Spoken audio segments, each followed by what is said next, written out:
இந்த டாபிக்கை பத்தி பேசுறியா இல்லையான்னு நிறைய தடவை யோசிச்சேன். சடனா சோஷியல் மீடியால ஒரு போஸ்ட் பார்த்தேன். Then I decided that I must speak about it. எல்லாரும் மாதிரியும் நானும் ஸ்காலர்ஷிப் பிள்ளைகளை வதைக்குது செதைக்குதுன்றலாம் சொல்ல மாட்டேன். படிப்பு எப்பையும் கெட்டு போகாது. ஆனா இந்த சொசைட்டி கிரேட் 5 ஸ்காலர்ஷிப்பை கையாளுற விதம் தான் கவலையா இருக்கு. பிள்ளைகளை படிக்க கொள்ளையும் டோர்ச்சர், எக்ஸாம் நெருங்க கொள்ளையும் டோர்ச்சர். இப்போ அப்டேட்டட் வெர்ஷனா எக்ஸாம் ரிசல்ட்ஸ் வந்ததுக்கு பிறகு செலிப்ரேஷன் என்ற பேர்ல பிள்ளைகளுக்கு மென்டல் டோர்ச்சர். கட் ஆஃபை விட ஒரு மார்க்ஸ் கூட்டின பிள்ளைக்கு அதே கிளாஸ் ரூம்ல வச்சு மாலை போட்டு கெட்டிக்கார பட்டம், அதே ஒரு மார்க்ஸ் குறைஞ்ச பிள்ளைக்கு அதே கிளாஸ் ரூம்ல ஆடியன்ஸா இருக்கவே. கவர்மெண்ட் சொல்லுது யூனிவர்சிட்டி என்டர் பண்ற பிள்ளைகள 60% ஆஃப் பிள்ளைகள் கிரேட் 5 ஸ்காலர்ஷிப்ல ஃபெயில் ஆன பிள்ளைகளா. ஒரு 4ஆம் ஆண்டுல இருந்து 5ஆம் ஆண்டு வரைக்கும் 5 கிலோகிராமுக்கு குறையாத புத்தக பைய சுமந்த எல்லா பிள்ளைகளுமே அச்சீவர்ஸ் தான்.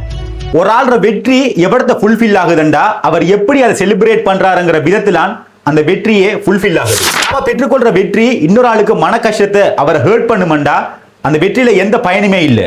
என்ன பண்ணணுமெண்டா ஸ்கூல் ரிப்போர்ட்ஸை பார்த்து எந்தெந்த பிள்ளைகள் கிரேட் 5 ஸ்காலர்ஷிப்புக்கு மேக்ஸிமம் எஃபர்ட் போட்டிருக்காங்களோ அவங்கள ஸ்பெசிஃபிக்கா தனிப்பட்ட முறையில் ஹொனர் பண்ணிக்கொள்ளலாம். வை? பிகாஸ் அவங்க ட்ரை பண்ணியிருக்காங்க. 10 வயசுல தன்னை கவனத்தை சிதற விடாம தன்னை பொழுதுபோக்கு தன்னை விளையாட்டு எல்லாத்தையுமே தியாகம் செஞ்ச அந்த பிள்ளைகள் தான் எதிர்காலத்தில் மேலுக்கு ட்ரை பண்ணி ஃபியூச்சர்ல அச்சீவர் ஆக போறாங்க. ஃபைனலா ஒரே ஒரு விஷயம் சொல்றேன்.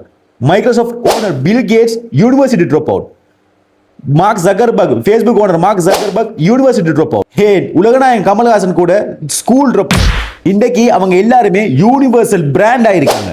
சோ படிப்பை விட்டு விலகி போனவங்களே யூனிவர்சல் பிராண்ட் ஆக கொள்ள படிப்போட இருக்கிற நீங்க எப்பயுமே பிழைச்சு போக மாட்டீங்க. நீங்க யாருமே இதுக்காக முடங்கி போக தேவையில்லை. வென்றவனுக்கு ஒரு நாளைக்கு தான் வெற்றி, தோற்றவனுக்கு வெல்லும் வரைக்கும் வெற்றி.